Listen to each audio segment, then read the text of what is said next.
my grandma Claudia. She was a collector. She was an artist, like amazing. She had these things called these Curio cabinets in her house, and they had all of her treasures. She would also like make ceramics and paint them by hand and put them in these Curio cabinets. So then when she passed away, my mom's like, we've got like all these Curio cabinets. And so it's just like the name Curio was always just like said and talked about.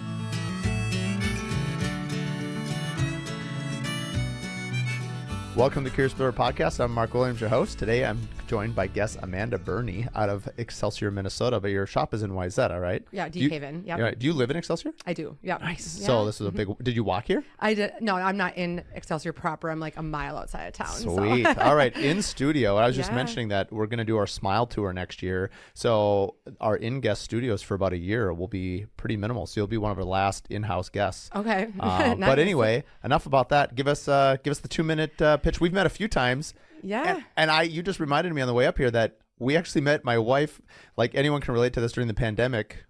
You can tell the story, but like you showed up at my front door of my house, right? Right. Yeah. Yeah. Your wife contacted me back in the day when I started my business. I was just sending, well, we still do that, I guess, but visiting people in their homes and bringing them a bunch of rugs to try. And there's a few that I think she fell in love with, but you might have been the hard bargain. That's so awesome. But everyone, we always want to make sure that the rugs are working in people's homes. So that's how we met the first time. That's also how you die in an alley. I mean, like the big joke, like Nate Bargatze has a story where your wife sells something on Facebook Marketplace, and like best scenario is you make $50. Worst case scenario, you die.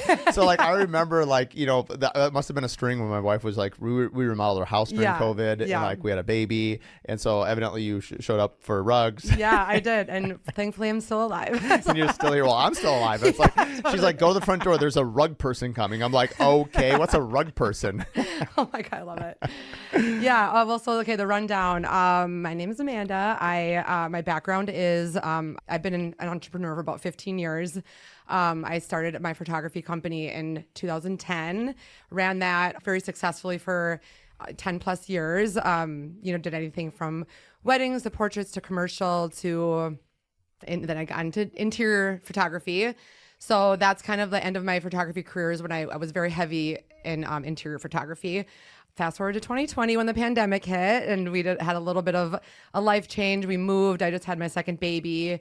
I was scared, just like a lot of us were. And, obviously all the events were kind of either canceled or postponed. And I was like, when I segue to something different? I had a terrible work-life balance with photography. So I was, dabbling in a lot of like I said, the interior design world.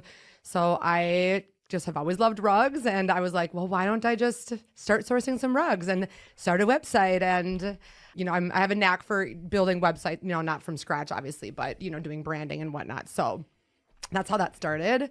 Why rugs specifically? So every time I would go do a shoot, I just would fall in love with the rugs. So like a lot of the, interior designers that I shot for they very heavily decorate with antiques and whatnot, sustainable items. And I've always just loved rugs. So I'm like, okay, so then I started researching them on my own. Well, how could I put them in my house? And I'm realizing that they're so expensive and that I couldn't afford them back then. So I was like, I felt like there was a hole in the market for more affordable rugs and more affordable, good quality rugs. And I just had a knack for finding them at a good price. So yeah, my husband gave me the blessing, which he never does for my ideas. And so I knew that was a sign. So I was like, okay, this is my way to have more of a work-life balance. I think if I can just make some more money doing this as a side hustle. Yeah. So then I basically just slowly started chipping away at photography. So I was like, okay, get rid of weddings, and it was get rid of portraits. Then isn't it funny that weddings is always like the first thing photographers get rid of? Why is it just that stressful? So yes, you can make a good living being a wedding photographer, but yes, it's like every Saturday is it's your life. And then the editing. At the beginning of my photography career, I was taking 2,000 photos per wedding, and then by the time I was at the end of the career, I was taking 6,000 photos at a wedding. So it's like to just go through and cull through them. It was just so much work. Yeah. And just I missed out on so many life things, like my friends' weddings, family things. My kids were getting older. I was just missing out on a lot. So you'd be like, I missed out on my own wedding because I was basically I just didn't even go to my own wedding. I was just taking photos of my own wedding. Yeah, you had a selfie. Like, sorry guys, I gotta get this. Yeah, so it was just a good, and I was such an entrepreneur. I wanted to build something. I was trying to build a different photography career. I had another studio, like a baby photography studio in South Minneapolis that I was trying to scale and build. And what I was realizing is that art is too close to me, that I was very picky with who was shooting for me. I just, I would get very like upset if like something would happen and like that was out of my control, and I would be like, it was too close to my heart, basically. So I just was like, I don't think that photography is something I can scale and double myself or like triple myself as a photographer and then sell it someday. So that's kind of what I was like, ding, light bulb moment with the rugs. It's like, that can be sellable someday. I can build something. It doesn't have to just be me. It can be just a brand that I build, and then I could train someone to like someday exit or something. And you had mentioned, so I know you had mentioned, either referred me or my wife to Julia from Yond Interiors. Yeah, I shot for Julia, quite a bit at the beginning of her career. Which is interesting because Melissa Olent, who you and I are partnered with her on Misa Hoos, Yep. you were like, oh, I'm sure we are, because Melissa does a bunch of stuff with me. Yes. And I know you are, because we were talking about Curio. I said, oh, Amanda's coming on. She's like, tell her I said hi. Yeah. But she was a photographer as well. Is that where did you guys know each other in the photography world? We knew of each other, but we hadn't like truly met until after. But I was like, look at us. We're out of the wedding industry. And now we're in the interior industry. Yeah. But I love that we have similar stories, and it's same thing, burnt out. Like we were burnt out and like creating memories for other people and not ourselves. So I think that's her story too. But gosh, she's just amazing and so talented, and so honored to work with Oho. We work with them quite a bit. So do you still have any photography work that you do at all? I do. Yes, I do fall shoots for families, like mini sessions, just once a year in the fall time. I open it up to about 30, and then I get to see all my old clients, which is amazing, and how they've built their families. Some of them buy rugs from us too, which is great. And then I also shoot a little bit like corporate stuff sometimes for Land O'Lakes. Okay. Yeah, but they're kind of my people. I'm like, okay, yeah, anything for Land O'Lakes. I just love them as a company. They're amazing. So I'll shoot like corporate headshots, and then sometimes like go to the farms and shoot stuff like that for them. So I always think, so I have a number of friends that are really good photographers, and it's, I always hear about like they've got an eye, they've got a knack, and usually exactly, you're rolling your eyes. I mean, usually that's what we use, who don't have an eye, myself included, of like, we could take the same shot, but like your shot, it looks like Ansel Adams took him, or like it's got like so anyway, rather than going down this photography wormhole, do you think that how have you benefited? Because I'm sure you have. How have you benefited from sort of the photography eye and how you shoot into rug procurement?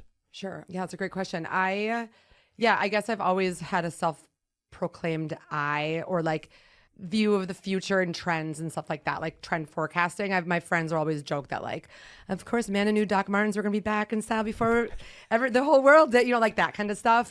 Wait, Doc Martens are back in style? Well, oh yeah. Seriously? Yeah. I mean, in the Birkenstock, that's obviously been are back classic, for a while. but Docs aren't necessarily classic. Yes. I was in the 90s, so I graduated in 99. Like Docs, like in like 96, 97, 98, like as a senior in high school, like, dude, you were a stud if you had washed jeans and Doc Martens. Oh, totally. No, Docs have been back. So they're back now? Oh yeah, right. Well, maybe they're even on the way out again. Oh my. Yeah, so I don't know. Anyway, back on where I remember what I was saying. Just a futurist.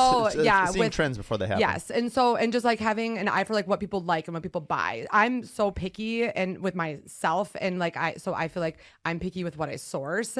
At the beginning, I was only sourcing what I liked, what I would put in my own home. However, now we have over 1,000 rugs in stock. I can't just expect that every rug would ever go into my home. So I kind of do a mixture of what I like and what will go in my home, and then what like the masses love. So like the people pleaser stuff. So, and that makes a good buyer. I think, even for Target, obviously it's just what the masses like, and that's what sells. So like really neutral rugs aren't really my thing. So, but those sell like hotcakes.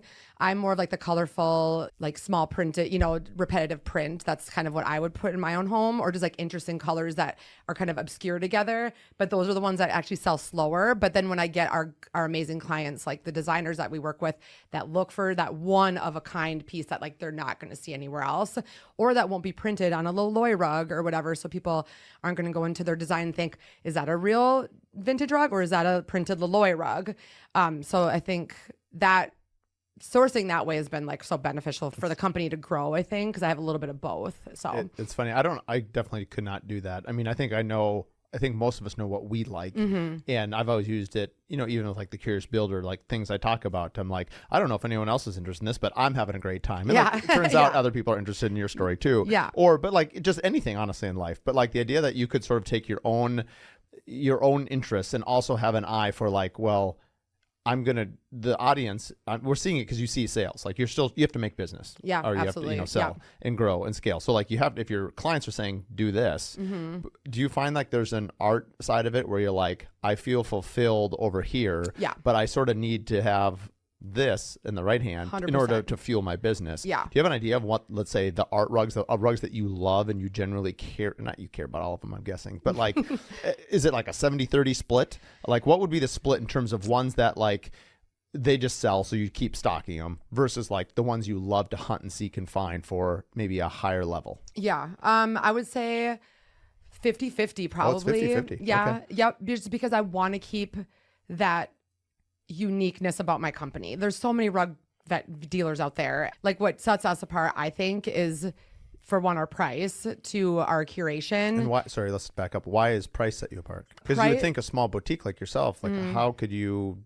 What do you mean by that? Like just really good value? Yeah. Yep. Like our prices, like we often hear like our prices are much lower. How than is that possible? Because I don't gouge. I guess like I just made that promise from the beginning, which is backing up to the story of like how I noticed there was a hole in the market of being able to afford really nice, beautiful rugs. And I was like, I'm going to find a way. I'm going to find a way. So basically it says like, I just source directly from Turkey or Pakistan. It kind of cuts out the middle person. My rugs come fully ready to sell though. We don't have to do any washing or any repair or anything once they get here. So in that sense, my suppliers are kind of the middleman, but they find like diamonds in the rough rugs, reinvent them, and then I get them. So I don't mark my rugs up 400%. I just do a fair markup. And that I hear from a lot of the designers, they're like, oh my gosh, like you guys have the best prices that we've seen in the industry. And I'm like, yeah, and you guys can, that way, that gives you guys wiggle room to put your markup. Obviously every designer and builder, you're putting your markup on it. And it's hard when it's a one of a kind vintage item. It's kind of hard to say that's retail price, that's MSRP or MAP pricing. It's kind of like, what is this rug worth to you and to your client? Because it's the only one that exists in this world. So that's where I think it sets us apart a lot with designers, knowing they can find these unique pieces that like will inspire their design versus just be like, I just need like a boring, like neutral rug, and I shouldn't say boring, they're all beautiful, but like sometimes a really bright room just needs a neutral rug. And then sometimes, there's like rooms with so much going on that still need that rug that's gonna like ground the space and like add even more interest to like the paintings. It's so funny. This is where I think designers, I'm playing checkers and they're playing chess, and you're thinking so far ahead because I love a good story, love branding, love storytelling. I have a favorite rug. So in my daughter's room, we have a story rug from Iran. Oh, so and cool. it predated the 1970 embargo. And we were at ABC Rugs in New York. Okay. And we were on our baby moon, and we're like, hey, we should get some rugs. I had no idea. It was my first kind of foray into rugs. Holy smokes. Bitcoin is cheaper than some of the rugs. I know. I'm like, oh my good gracious, you can spend money. I was like, I joked with the guy selling it. I'm like, is this Aladdin's rug? Does like this thing fly? Like how, does it have wheels on it? Like how does this work? Anyway, long story short, I was so drawn into the story and of this, it was just this beautiful, I still have it today. It's still one of my favorite purchases that I've ever made. So cool. Yeah. And every night when I tuck my daughter in, it's like, how often do you notice something that regularly? I still notice that story rug. That's awesome. But not, like in a home for like Misa, I can't wait to see what rugs you and Melissa end up putting in it here. The home will be ready in May and June. But I'm curious because like when a home has a lot going on, how does the story of the rug or, patterns, or I use story because like the one I'm attracted to right now on New Arrivals is your peacock one. Oh, nice. And I was like, okay, I kind of want to go see it in person. Maybe I'll just go buy it. I was like, I like it. I know. I just looked at it 10 minutes before you got here. Otherwise, I should have texted you. And I was like, oh, that's really cool. But it's funny. Do you find that can a rug overwhelm the space, or how do you help? Do most designers have a pretty good knack? That's what makes them talented in picking the right rugs? Or how do you work with a designer when they're trying to curate a space? Oh, yeah. Good question. So what we love to do, sometimes we have designers who will just be like, we pick this rug, put it on hold, we're going to present it. Other times we have designers send us their drawings and their mood boards and all that jazz. And that's when the magic happens with me. That's when I get to play, quote unquote, air quotes. That's when I get to play designer. Cause like I do love interior design. I do love designing things. I just get really overwhelmed. But when I have a designer that has a clear vision and I'm like, oh my gosh, okay, what are the dimensions they need? And then that's when I can narrow down to like what we have. And then I get to send them 3 or 4 options. Sometimes they'll take 2 options and try them out in the home or the space. Other times it's like a clear winner, which one's which.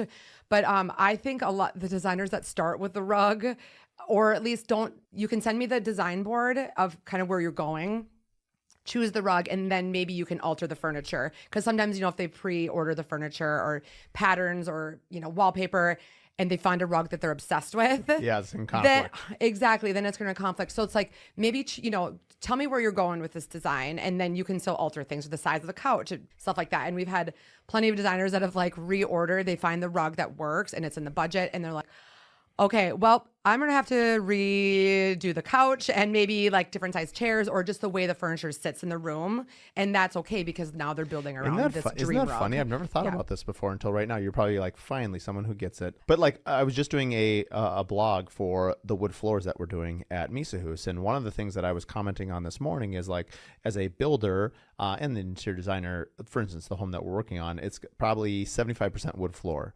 And for me, the reason I probably went 3x over my budget on the wood floor, but for me specifically, the wood floor in this home, it had to tell the story, ground everyone.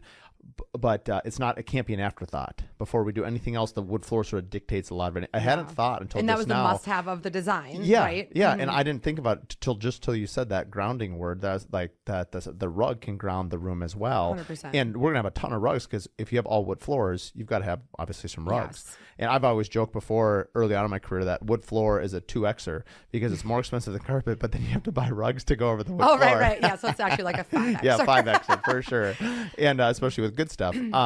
But where I was going with this is how often do people still come in with a fully baked design and be like, I need to find a rug? Because it seems like what you just said, a good designer is actually looking really early on as they sort of maturate on this design. Yeah. But I have to imagine it's still probably like one of the last things people pick. Yeah, it is. It is often. And that's when there's a lot of, budding interior designers that come in to the studio. And I don't want to say like we're training them, but I always want to like plug that little idea into their brain of like, come to us earlier on, and then maybe you can still alter some things.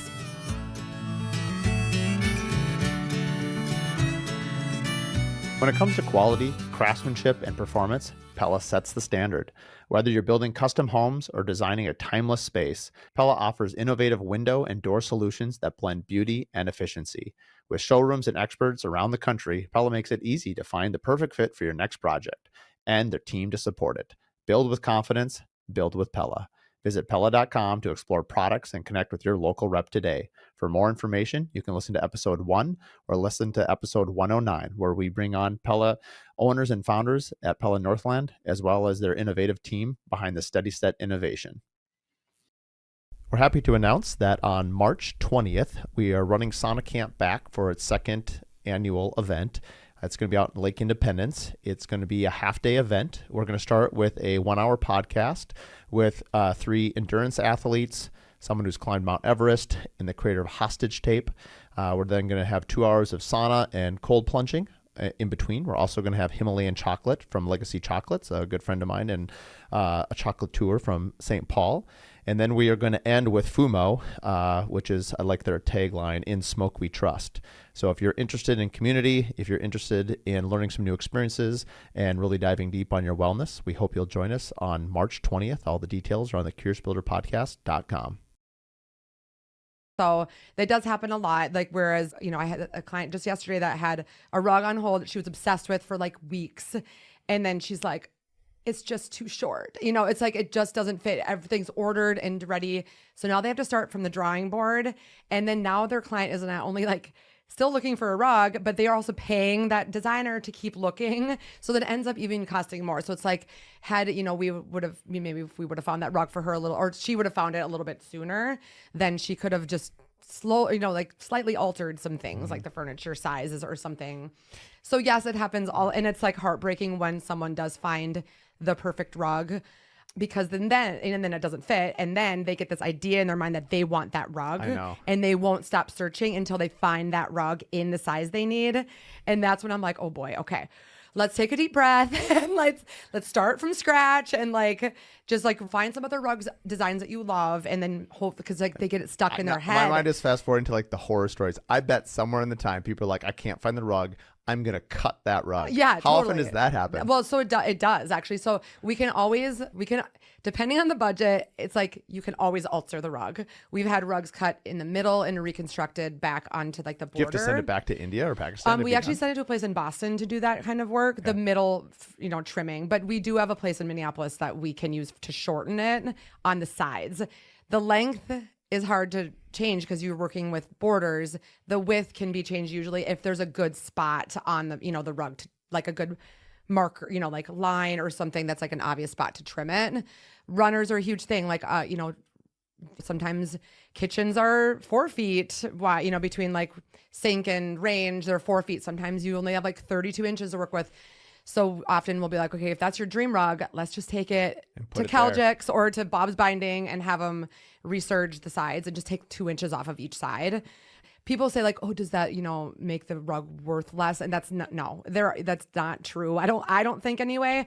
I think the value in a rug is like how beautiful it is. I can't get the Mona Lisa to fit my 8x10 frame. Yeah, right. Could you just cut off part of that? Right. Oh my gosh. I know. And I do. Sometimes I'm like, then I get a lot of requests for runners. And that's when I'm like, I kind of draw the line at runners. I'll do it if it's a really thick rug, but runners are so hard. I feel like it's kind of like the crutch of my business where I'm like, people contact us weekly about runners, vintage runners. And I'm like, there's so much, they stretch over these stairs. They're stapled in. You're going up and down those stairs hundreds and hundreds of times a week. And like that is going to wear, and you're going to be so sad that you spent $6,000 and then now you've also ruined a vintage runner that's so beautiful. So I'm kind of almost against it, but it is so cool when it does work out. But I think people have to understand that like the longevity of it's way less if you use it as a How runner. often do people hang, they're beautiful works of art, especially the really unique ones or that I find unique, or stories, if you will. How often do people hang them on a wall like an art piece? I've only seen a few of our clients do that. But we do have some rugs that I think are always a good candidate for hanging because they're just a little thinner or they've got a little bit more wear to them.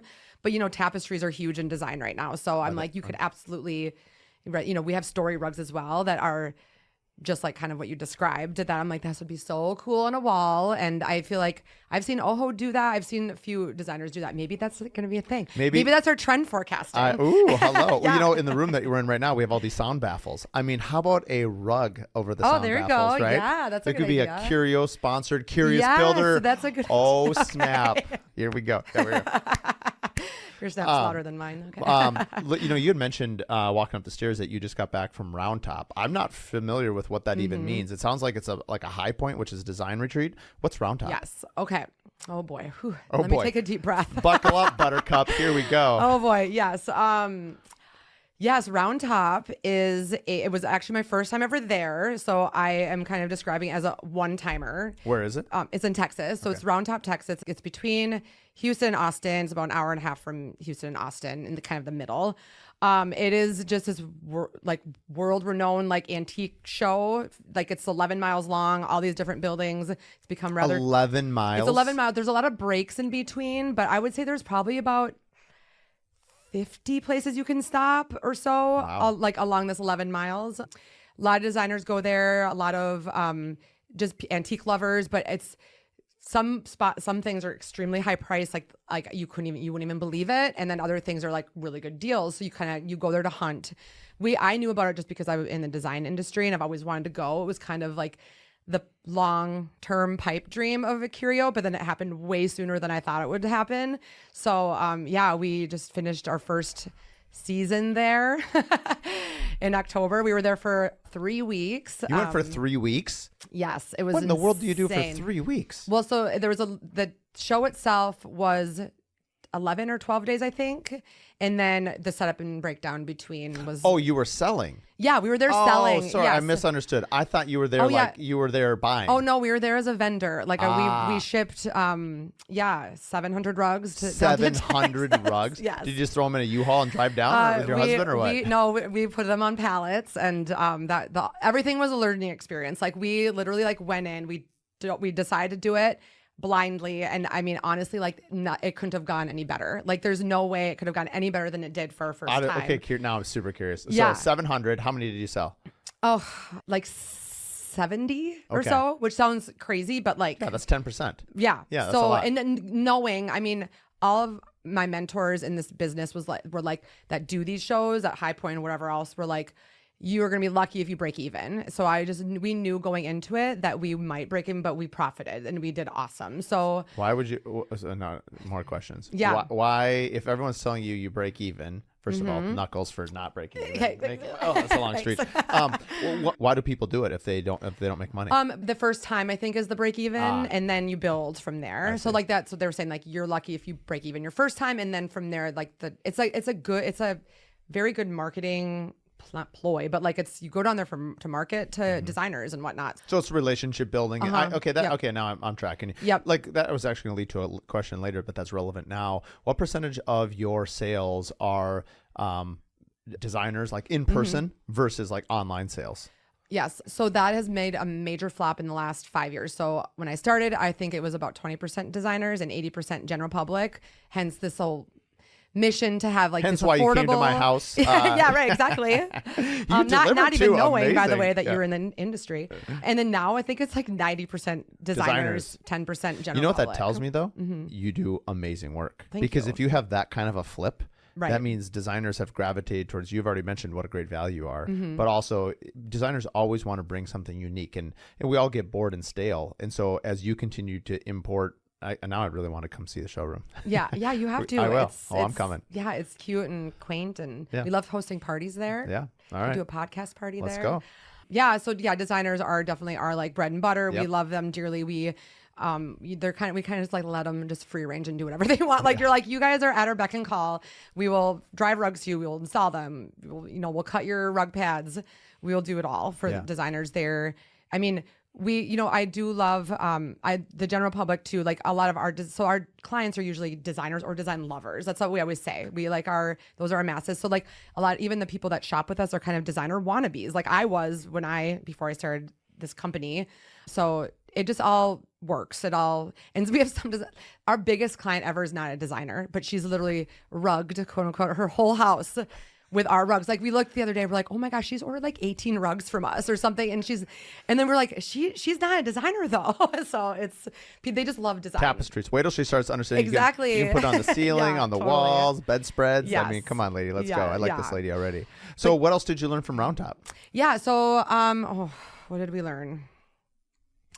Just the experience in general was extremely humbling because of how hard we worked. Like I just couldn't believe we did it. Like we had to find like a person to transport the rugs. We had to learn how to pack a pallet. And not only did we have to pack a pallet once, but we had to pack the pallet inside our studio. And then since we don't have large enough doors, we had to repack it outside. We had to like fold them to fit the pallet. And then we had to redo it on the day of pickup.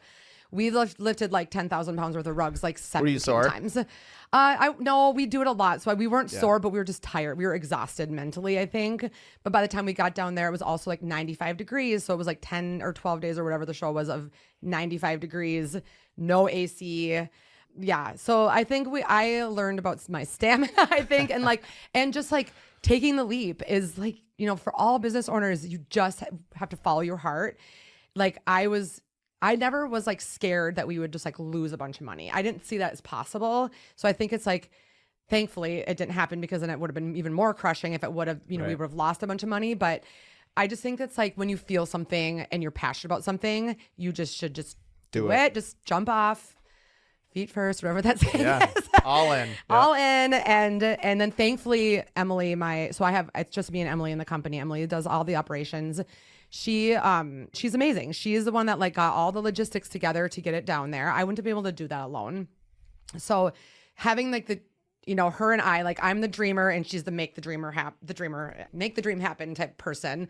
Like she's kind of like an integrator. If you like go into the EOS world, she is so amazing at it. So I have to thank her for just like being like, you said it was your dream, let's do it. And then I'm like, well, should we wait another year? No. Why not now? And then, once I had to ask my husband too, I'm like, so I'm thinking about doing this thing for 3 weeks. I've never left my kids for longer than 3 days, I think.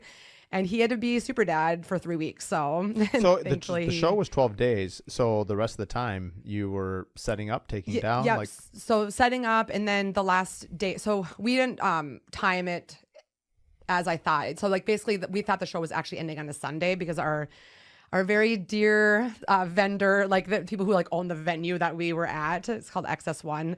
We love them. But it said that it was ending on a Sunday, but it actually ended on Saturday. Long story short, but Emily had to fly back, and I had to wait a day for her basically, and then we drove back.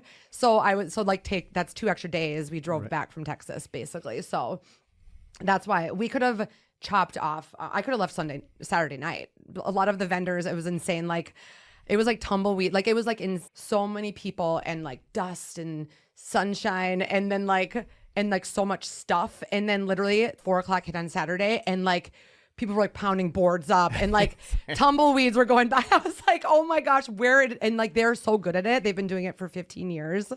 So like that's amazing. I they can't are wait so to good at understand. I kind of want to go down there now. It's Did you get a chance to go see and explore? Yeah, we did. Yeah, thankfully we had some friends come down. We hired a worker or two to come and help us, so I could leave for a little bit and go see Marburger, which is like the fancy shopping experience.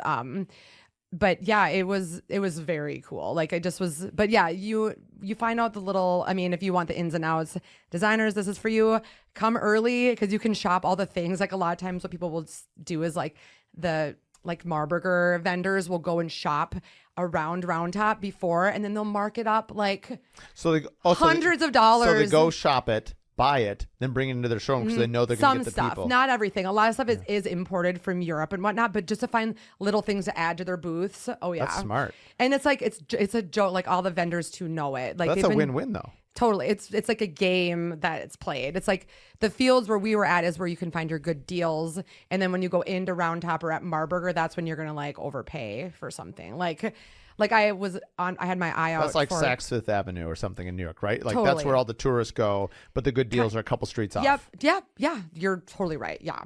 I mean, for instance, like I was looking very hard for a like concho. Do you know what a concho belt is? It's like those black belts that have like the silver like circles on them. I wanted to find like a true vintage one, and I saw one in Round Top proper, like in the town of Round Top, and I was like, ooh, there's like a display of these, and they were $4,000.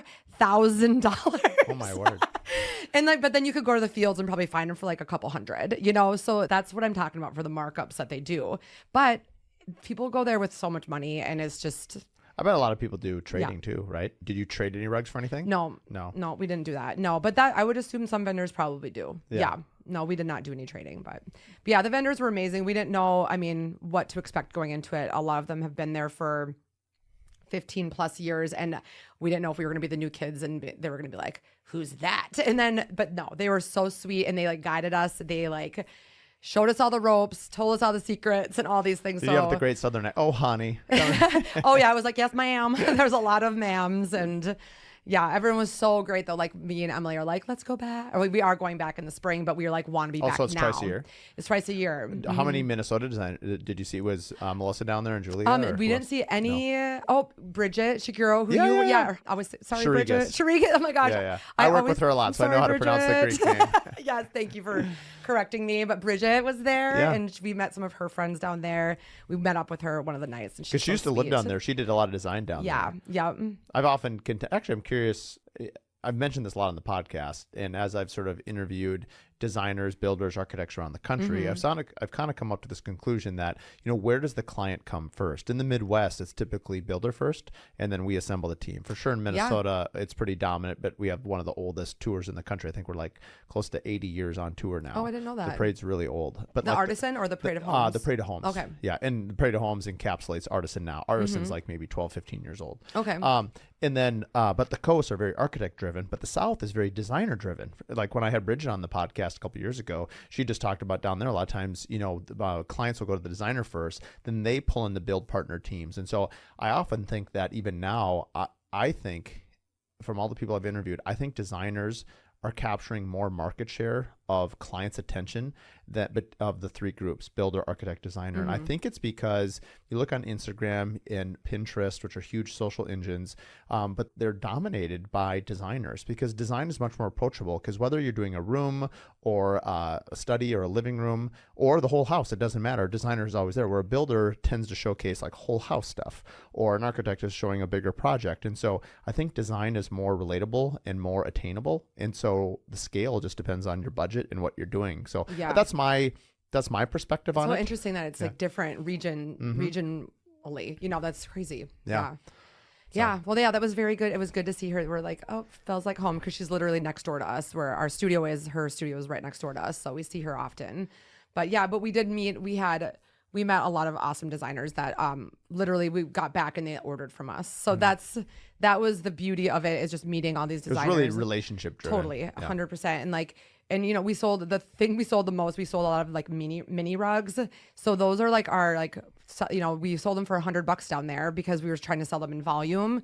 And people would, hordes of like girl groups and golf carts and their cute little hats and their boots would come, and literally like all of them would buy a mini. So like, and what's the point of, what do you do with a mini rug? I mean, so you can use a them. pot plant, You could use them for that. Powder baths. A lot of if any of the Oho houses, they always use our minis in their powder baths.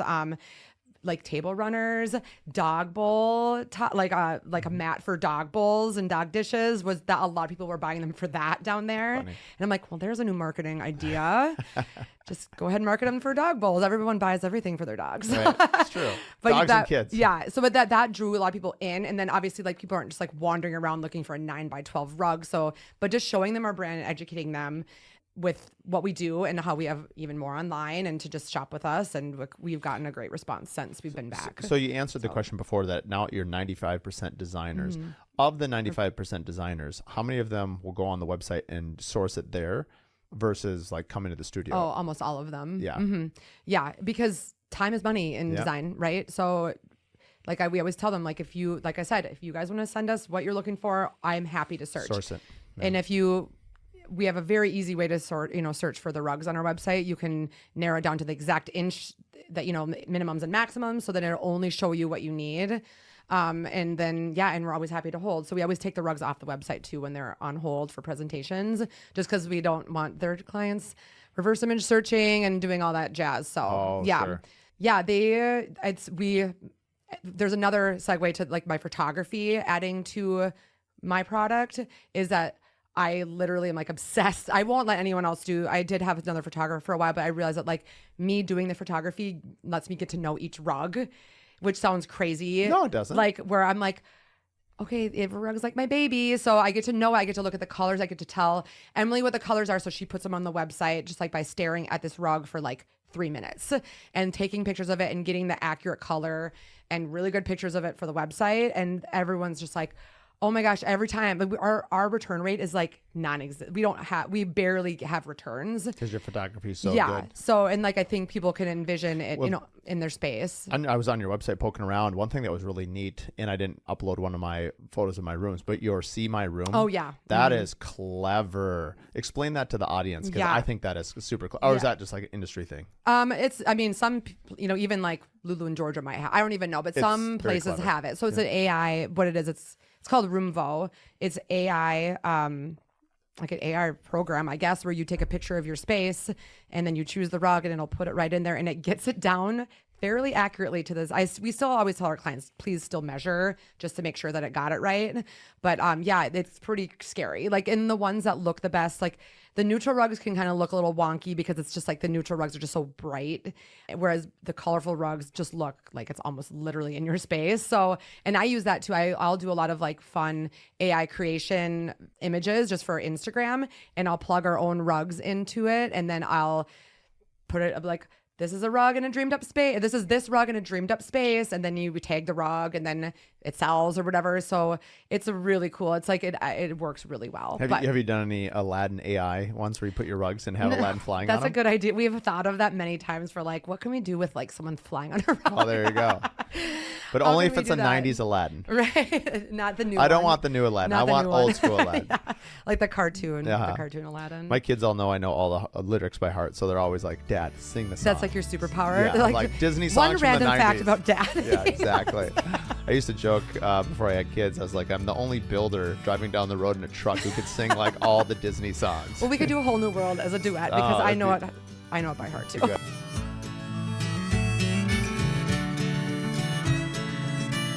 This episode is brought to you by Adaptive. If you're still chasing checks and juggling spreadsheets, it's time to upgrade. Adaptive is revolutionizing how builders get paid with AI-powered bill pay, automated draws, one-click payments, and built-in lien waivers. Faster payments, fewer headaches, and total visibility. Adaptive takes care of the back-end chaos so you can focus on what you do best, building. We've used Adaptive for 2.5 years and trust them to keep our projects moving and payments flowing. Learn more at adaptive.build and simplify the pay process today. For more information, you can also listen to episode 10 and episode 15.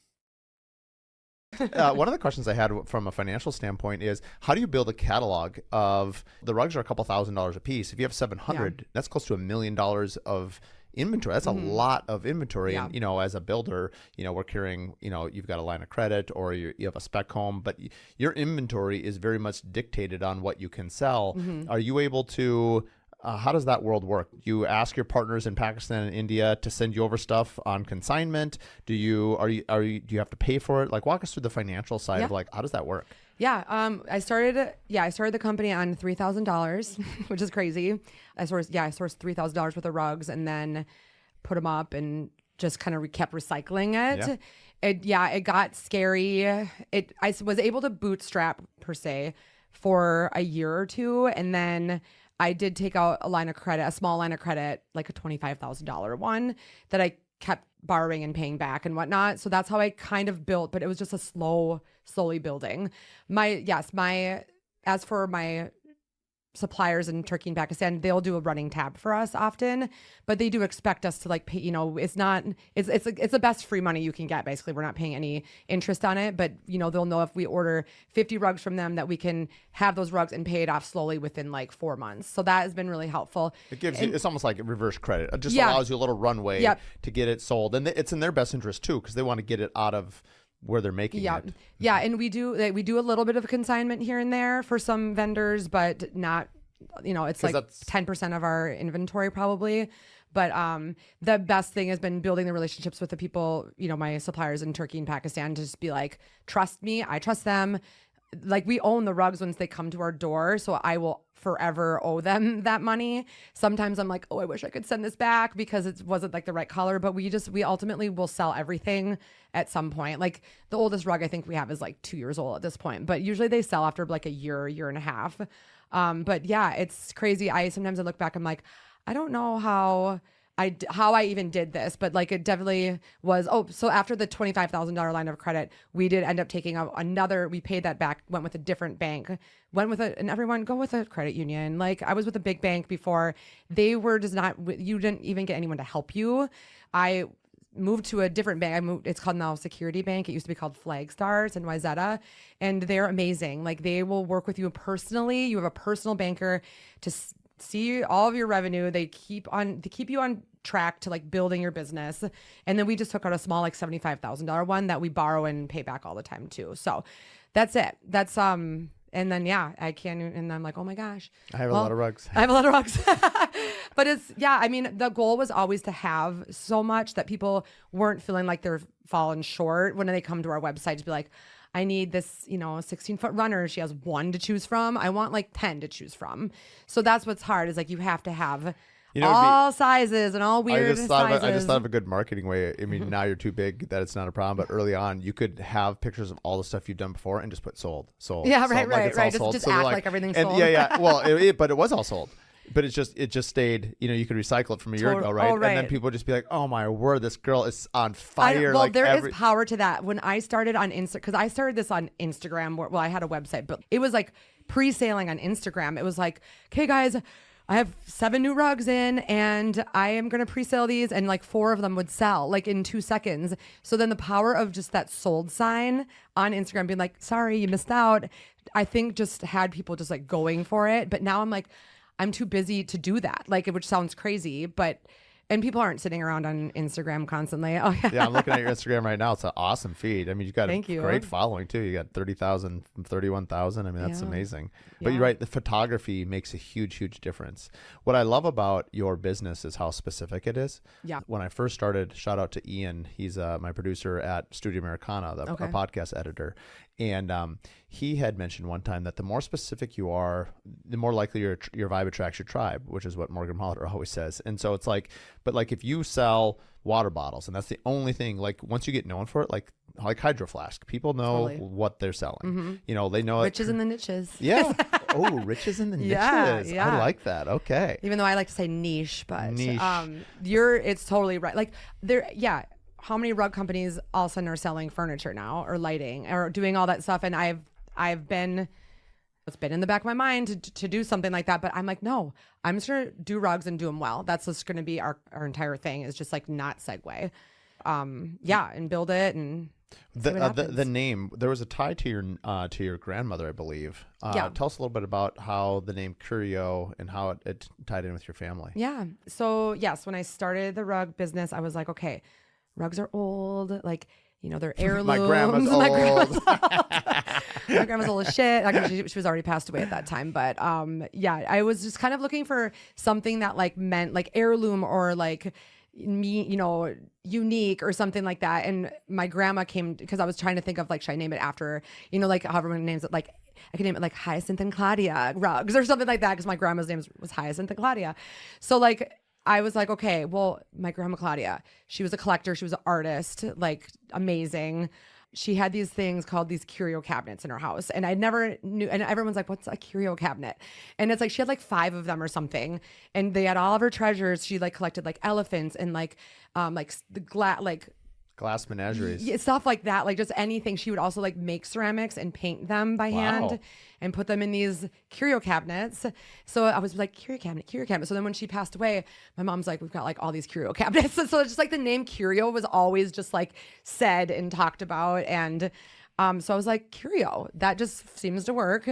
And then I named it that, but then I realized it's kind of a popular word in this like new age, everyone's small businesses that are like tied to like artistry and antiques and stuff like that. So like I definitely felt like it, but I got it trademarked. So it's like Curio Rugs is trademarked, just because I was just too worried that someone else would just come around and take it in some way, or shape, or form. But there is another company called Curio Brands in the Twin Cities that I didn't realize they were called Curio Brands. It's Time and Capri Blue, which I had actually done some photo shoots for, and I'm like, what? They have it. So their upper brand is called Curio Brands. Okay. So I was worried that is going to be, but I got it trademarked. So it's like, and it's rugs and their candles. So yeah, that's so but funny. It's a cool word though. When you look into trademarks, because we've trademarked a few things. I mean, the Curious Builder and its different entities, and it's funny when you start, you don't normally think like that, or I don't, and then when you go down the road, like it's amazing how many words are trademarked. Totally. And like it becomes like this.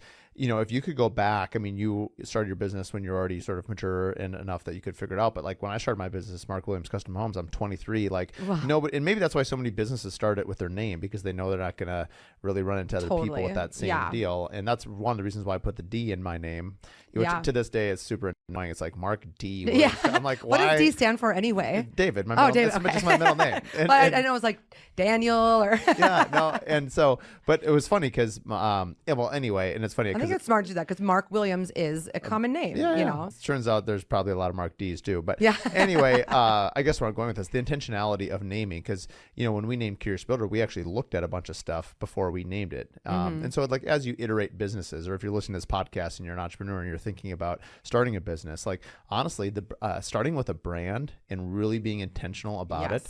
For me, for Misa Hoos, that's why it was a lot easier to create it, because I'm 21 years into building and I'd already had the Curious Builder builder. So for me, it's like once I understand why from a serial entrepreneur standpoint, you become better at it the more you do it, shockingly. Totally. And so now you're kind of on the lookout for different tactics and things that you can do that you weren't aware of when you first start your business. Totally. Down to like the URL. You don't want any dash, like, you know, the dashes or like too long of a URL or whatever. Like yeah, you're so right. Like, I don't even know how many URLs I've owned at this point in my life. A lot. And I made mistakes. Like, my first photography company was like AmandaMarie-photography.com. You know how long that is? Oh my word. And then I went down to ams-photo.com. It was just so stupid. But how was your experience trademarking? I want to know that. I'm in the middle of it right now. So I've got like 20 trademarks out there. So I don't know where we're at. I mean, we literally just started maybe 6 months ago. So I think you wait for like a year. Oh, yeah. And then we're also doing some copyright stuff. And then I don't know. I gave it all to a lawyer. I just said, here's all the stuff, you do it all. And then I guess. Yeah, then you just wait. What do I? Wait. Yeah, when they basically wait a year, and she said that once you trademark items, like she's like, don't answer any emails unless it's from me because you get bombarded Scams. with auto Yep. emails and scams. Yep. So sure, shooting the next day, I had like 37. I'm like, oh my word. Yeah, It's intense. That happened to me too. That's so crazy. And it's like, or it's kind of like when you like, oh, if you want to renew this URL, pay this money in and like write a check. It's like how. Oh yeah, I know. Terrible. Well, my trademark took like 2 years because it took that long. Yeah, because I had to like there was another Curio something that was textiles or something like that. So we had to wait for that to expire a year, and then because that person was like out of business, we even tried to get in touch with them to be like, can you write in the letter say that you're not intending to use it?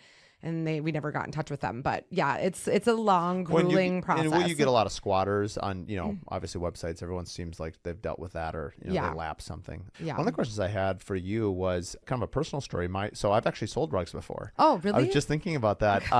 One day. Like I forgot. I know. Well, no, one day in Bozeman, Montana. So the backstory is my sister was at one point basically a world-class rock climber, traveled all over the world, but she had spent some time in Afghanistan and Kyrgyzstan. And while she was there, she met a bunch of women that made rugs. And so she imported, I think at the time, maybe $10,000 worth of, our family's very impulsive. Wow. And yeah, so, we're like, oh my gosh. I'm on a rock climbing trip and I'm going to buy $10,000 worth of rugs. I don't think she knew that they didn't fly. Afghanistan. Yeah, in Afghanistan. So anyway, so she comes back and she's in Bozeman, Montana, which is a great place to sell rugs, in Missoula too. Anyway, long story short, I was out there one day and she's like, hey, will you help me at this summer sale? So I was out selling and she wasn't getting anything sold that day. It was too expensive. And I'd like to think I'm a pretty good salesperson. And so I'm like, I will sell. Well, she went to the bathroom. I'm like, I will sell something. Let me handle this. Yeah. And so she had a couple rugs. I sold a couple. She came back. She was so mad. Evidently, I sold them for half of what they were worth. Oh my gosh. And I was like, yeah, but I got the juices flowing. And she, to this day, it's still like a joke. Like, well, sure, my brother can sell it for half the cost. Oh my, yeah, of course. Oh my, that's hilarious. But anyway, and so anyway. Good thing you didn't start a rug company. I know. Actually, I'll show you on the way downstairs. I'll show you the rug. So it's one of those felted rugs or whatever. Oh, okay, yeah. And at Brightwater here in town, Excelsior, Bill let her put a few rugs in there. Oh my gosh. So she still has them. Yeah, I mean, they're not selling. It's Years not her later. business. Yeah. It's not right. She's just like a few rugs, and she wanted to support the women that were there. She's very passionate about that, and that was going to lead to my question. Like the groups, is it common that these are like your sourcing? Is it like women sourced rugs? Is it how does sustainability enter the picture? How do you decide? Are you going I want the vintage rugs? Like how do they come through? Like how does that all play into this whole story, especially as you're importing stuff from overseas? Totally. Yeah. Well, so one of my core values of my business is sustainability, and like I don't think we're ever going to put an end to fast furniture or fast fashion or anything like that, but like to help it maybe a little bit. And everyone's scared. Like they would say like, well, vintage rugs or hand knotted rugs are expensive. I'm like, but they will last you 7 times of the amount that more synthetic rugs will last you. So that's kind of like the spiel I always have to give the client is that like you buy right one time, right? But yeah, so sustainability is extremely important to us. We only have one rug in our entire studio that has any like viscose in it.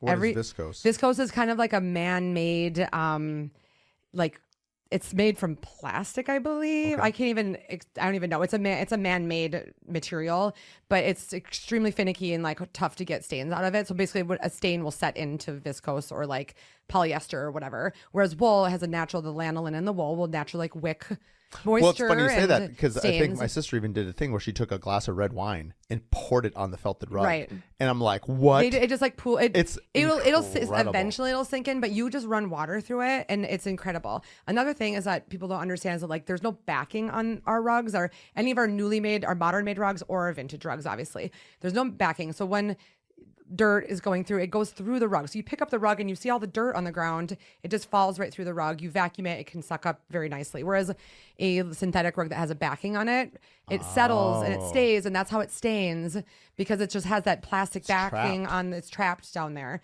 So that's one of the, when I realized that about rugs, that I'm like, oh, you can like fold them and like send it. Like everyone's like, how do you ship your rugs? I'm like, well, you just fold them, and because they don't have they don't come in these giant like 10 by 10 foot rolls. We fold them up in these little cubes. The point? Why do modern manufacturers even use backer then? Because it's cheap. It's machine made and cheap. And yeah. But so back to the store or the question about like sustainability and the ethics of the rug industry is so important to us as well. So we usually try to source only for our newly made rugs from, there's a company called, or it's like a motive, I guess, called like Good Weave. They go through the factories and make sure that, or the home looms, and make sure that everything is like good to go. It's not like child labor and whatnot. So anything that we get made new is mostly made in India, and the few different like suppliers that we use for that usually use small villages as where they get the rugs made. So a lot of them are like families that have looms in their backyards or in their homes, and they're literally like making these rugs in their homes. So they kind of like send out the designs when they need it to these homes, and then they're made that just way. For context, because home takes, granted, it's the homes we build are expensive and complicated, but let's just say Misa Hus is going to take, call it almost a year, so call it 11 months. Really complicated. How long does what's a good size rug? Like a typical size, like a 9x12 is and how long would a hand woven 9x12? I know it depends, but give us how many hours does it take to make a rug like that? I think, okay, so the ones that we have a specific supplier that we have our designs made from, and we can get a 9x12. Hold up. What do you mean your designs? So we have our own designs of a few. We have like 10 of our own designs that that we've had like the make via CAD, and then they weave it. Yeah. Very cool. That can be done in 3 to 4 months for like a 9x12. 3 to 4 months. Yeah. Oh, so what I think is so what they do, and because I'm asking a lot of questions, right? People aren't working like 24 hours a day to make these rugs. They switch off laborers, and they have multiple laborers. So what happens is one person might be on one end of the rug and the other's on the other end, and I wish you could see my hands, everybody, but they kind of come in together, and that's when they meet in the middle, basically, is what they do. I also know that sometimes they do it in chunks. So there's sometimes where there's 4 weavers on one rug. They each have like a section. And the way everything is made, it's all but via CAD. So it's all very computerized now. It's still hand knotted, but everything is like on a pattern. So whereas for accuracy. Yep. And so I know I actually have heard too from my suppliers are like Iranian or from Turkey or whatnot, that rugs that were made with just one person were worth more back in the day. So, and then now you can see when you shave rugs down that are 100 years old, you can see little slits of where they met in the middle. It's so cool. So like if you're like, so customers like, well, what's this random like line? I'm like, that's where the weavers met. It's like, it's such a cool story to say like one wove on this side and the other wove on this side, and they met in the middle. And that's why the rugs are like not always symmetrical. And like sometimes the wools are a little bit of a different color because they would just do their best to match back then. They didn't like have computer matching ability back then. So that's where the stories of the rugs get so cool. But imagine one guy or one woman working on a 9x12. It will take them years to knot entire rug, especially like the Persian ones that are like 300 knots per square inch. So yeah. Wow. Yeah, it's really cool. But now, I mean, there's ways to like make everything faster, and you can. It's just like as a builder, maybe when you go into a house that was built in like the 1890s, the craftsmanship is just different than it is now. It would cost so much to do that now. I mean, well, the home we're in right now, right? This is an old Victorian house, 1893. Yeah. But when we walk downstairs, I'll have you look at the newel post. I always, whenever I grab it, I'm like, that is a newel post. That's I can amazing. imagine. It was hand carved somehow, some way. Totally. We look at time so differently than they did back then, and the craft of most things that we do. Yeah. We just don't do it that way. I know, and it's always like, oh, I wish. That's why and that brings us to the conversation about like adding vintage or antique into new builds. And that's like, so, back to Round Top again, we saw so much cool like doors and archways and like things that you can buy that you could like add into a new build to just kind of give it that like what's funny character. There's a few designers, I won't say them by name so that they don't lose new work, but there's a few designers I know that love remodels and old homes because of the vintage, the charm, the way we're drawn into it. And a few of them, and of course they build up a big following and people then like their work, and then they're asked to go do a new home. And I know that they've tried it and they're like, it's not the same. Yeah. Because there's something about the old, that a home that they're working on and matching that helps inspire the the decor and the selections. And not that you can't, and even like you can do high-end work that has this really beautiful quality, but there is something, it's hard to put your finger on it, but I think we can all sense something that has been around for a long time. Yes. Like you can feel it. It feels different. Yes, it does. And the way you interact with it feels different. I think our senses are more attuned to it than we often realize. And, and it's not for everybody. Some people don't like that, right? 100%. We have lots of clients who are like, you'd put an old rug in your house, or like that, like just thinking like, where's it been and whatnot. And you're like, I don't know, maybe a castle. Yeah, it could have been. Maybe this was the Queen's rug. You'll never know. An assassin killed the King of France on that rug. That thing's worth a lot. See the blood in the corner? Yeah. Like that is exclusive. If I could have any sorts of like mediumship, I'd be a rug medium where it would like tell me the stories of where it's been, because like it's just incredible, like where they could have all been. My marketing brain is going 1,000 miles a minute. How fun would that be for you to voice over like a rug talking? Oh, like, that is a good idea. That'd be a good marketing thing, right? Write that one down. I'll do it with you. I'll go do it to your rugs. It'll be lovely. And then that voice sounds a lot like Mark's voice. It'd be really fun. And well, I'm listening to the telepathy tapes right now, the podcast. Have you heard of that podcast? No, okay, I'm writing it down. What is that? Oh my gosh. It's without me sounding woo woo, it's literally a podcast about telepathy. Okay. It's amazing. And I was like, oh gosh. You have true crime vibes about you. You seem like you would love. I do, but right now I'm in the telepathy tapes. Okay. There could be a crossover. I definitely listen to true crime, but it has to be like chill true crime. You had this quote that I loved, and it just says that, that vintage rugs are works of art filled with history. And I think we just talked a little bit about it, like we're drawn to it. I think when a designer picks something that is vintage, we feel drawn to that. What brings you a lot of joy when people come into your showroom and see your rugs? Like, as someone who's curated all of this, you're watching them interact with your rugs. No different than me when I watch people walk into one of the homes. Like, I know the whole story. They'll never be able to know the true story of what it took to build this home. Exactly. But I can still appreciate like their eyes sort of like soaking in details. Totally. And I'm like, and I know the whole batch. Like, totally. Yeah. Walk us through like what that feels like for you in terms of either validation or appreciation, or what is the feeling, if you could articulate it? Well, the joke is that Emily and I say is that we just get goosebumps, which is like, so like goosebumps is like a word that we use on the daily. Like we get goosebumps when the client finds the right rug. It's crazy. Like it's just, there's something about like if we go to their home and we bring 4 options or 3 options or whatever, and you lay it down and you're just like, that's it, goosebumps, like it's just, but just to see them finding this, because it takes a lot of work to find the perfect rug. We have clients who are like, have been searching for years for this perfect rug, because they love rugs just as much as I love rugs. So when that finally happens, I'm like a proud mama. I don't know. It's just so hard to explain. And then there's the rugs that got away. I joke. I'm like, we have rugs that have been my favorite. And I'm like, the one that got away.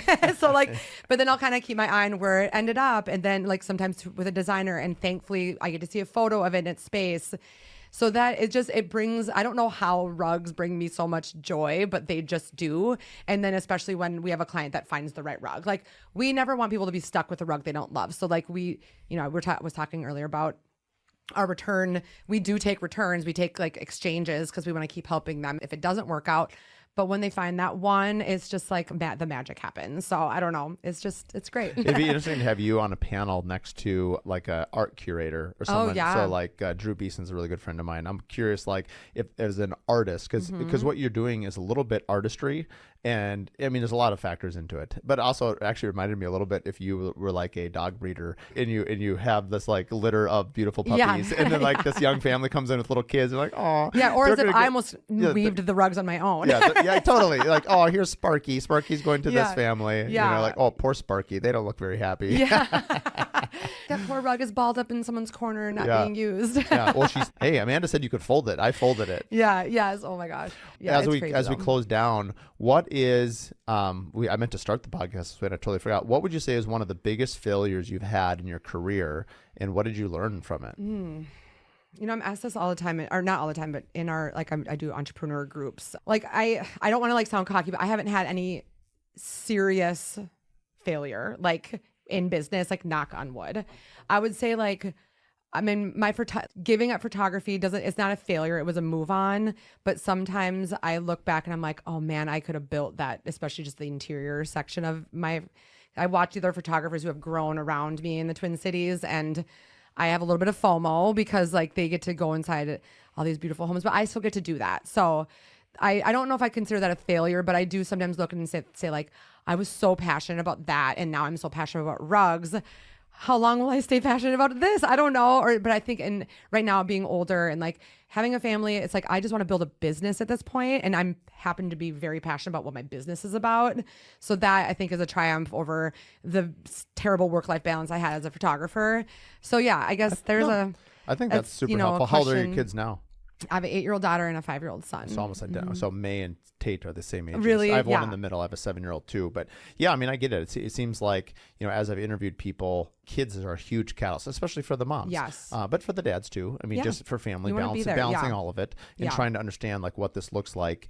Are the kids involved at all? Or, I mean, they're super young, but like, have you thought a little bit about like, like a sourcing trip? I mean, have you gone? I assume you've gone overseas. No, I have not. You've not gone to see Maybe that's my biggest failure. I haven't gone over. Man. Yeah. I used COVID as an excuse for too long, and then I used my kids as an excuse. It's just a big trip, and I am a traveler, and I've never been like afraid to travel, but I'm like, I feel like if I go, I just have to bring them. But then my supplier's like, you probably shouldn't bring it. So it's like, it's like, and then now I'm doing, I almost said High Point. I'm doing Round Top twice a year. Right. So that I'm gone. So it's like, it's kind of just being gone. Bring the kids with. Think of how much you'll sell. Have the kids sell, be like, have the adult mom be like, you can do a 9x12 rug with me, or you can pick my 1x1 or whatever. What's the mini rug sizes? Oh, like 2x3-ish. And then all the ladies in the golf carts be like, oh, we're going to pick little, Yeah, totally. And my daughter would be good. But yeah, I do have them come into the studio, and I have them help me with some stuff sometimes. But yeah, the joke, like not the joke, but like the reality is that my son especially grew with the business. Like he was 4 months old when I started the business. And then I was shopping it was during COVID. We had no child care for that first year of the business. And I was literally putting them in the car with the rugs, driving them to South Minneapolis to get them photographed, bringing them back home and putting them in the garage or whatever with the kids all in tow. So like I have so many pictures of my kids as babies, like my daughter used to love to twirl on the rugs. And I feel like that would like sell the rug. Oh, for sure. But now they're in school. She can't twirl as much. But yeah, but I do. I mean, I grew up as, on a farm. I have like a German farmer. I have like that work ethic ingrained in me. And I want that to be passed on to my kids so much. I want them to see me work hard. I want them to see their dad work hard. And then, I don't know, I have plans of selling the business someday, but maybe she'll, my daughter would want to take it, or maybe she becomes an interior designer, something like that. I don't know. Sell to your daughter. Be like, come on, Mom, hook me up a deal. Yeah, right. Like, I'll sell it to you for 10% off. Right. Or you could do Marks. I'll take it for half. Yeah, right. Like you walk out of the room. Thank you for coming in and sharing a little bit about your story. I can't wait to see the rugs at Misa Hus. So oh my gosh. See what Melissa comes up with. Have to do a little recap of that. Absolutely. Well, who knows? We'll probably have you back on. Sounds good. All okay. Right. Thanks for you, coming. Mark. Yeah, bye-bye. Thanks for tuning in to the Curious Builder podcast. If you like this episode, do us a favor. Share it with 3 other business owners. The best way that we can spread what we're doing is by word of mouth, and with your help, we can continue to help other curious builders expand their business. Please share it with your friends, like and review online, and thanks again for tuning in.